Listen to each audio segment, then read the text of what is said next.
How to add email account on your Android phone.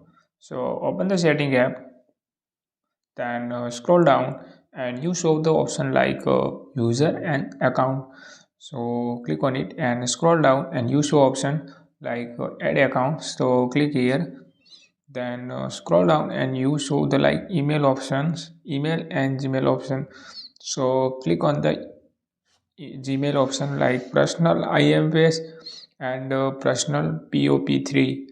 So click on it, personal IMAP, and enter your email address and click here the next button. And my account is duplicate, so wrong information, and you want to add, and next button click here and your email is successfully created. So if you found this video helpful, please like, share and subscribe.